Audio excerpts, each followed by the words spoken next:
Today I'm going to talk about my favorite mechanism in Notre Dame. This is an older board game from Stefan Feld that I played for the first time this past weekend, and I was blown away by it. I should have played this a long time ago because it was awesome. There are a couple mechanisms that really stood out in my mind. One is, I love the idea in a game, something that I've seen very rarely, even no example even comes to mind.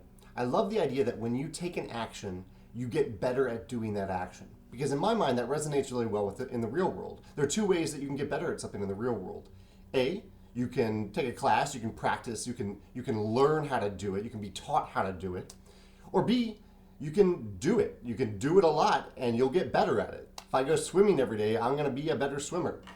And so in this game, in Notre Dame, when you take an action, almost all the actions on the board, you put a cube on that action, and then you gain the benefits of the action based on the total number of your cubes on that action. So this is a perfect comparison to this idea of doing something more than once and getting better at it. Because every time you do that, the next time I visit that action, I'll put another cube there, and I'll gain more benefits. And this carries over throughout the entire game. There's only one action where cubes get wiped away. On all other actions, the cubes stay there for the entire game. Really, really cool action. The other thing in this game is there are core basic actions that are linked to a draft that I could do a whole video on. The draft is really, really cool. But they tie, so these actions pretty much stay the same the whole game. But what I really like is that there's a separate section of actions that come out in different ways at the end of each round. And they're kind of divided into two stacks of cards. One stack is a stack of cards that will circulate and cycle throughout the game, and they'll come out. So these cards will come out, and you can bribe these people to take those actions at the end of the round. You can bribe one of them.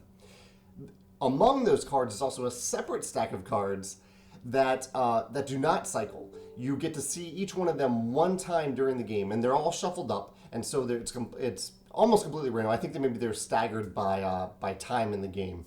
But they're pretty random. So every time you play the game, not only are you getting a unique drafting element in terms of like the cards that come up in the draft, but also these end of round actions, these bribing actions you can take are unique as well. Both in terms of the cycle stack, the one that cycles throughout the game. These are kind of the things that the designer decided, I need these to come up more than once during the game for the players to use.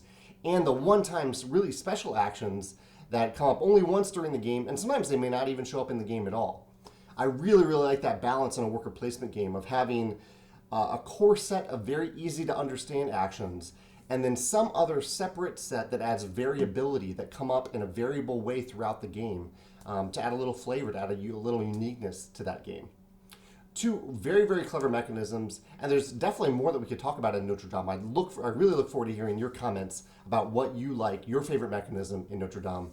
Or if you have another game that uses these techniques, I'd love to hear about that in the comments as well. Thanks.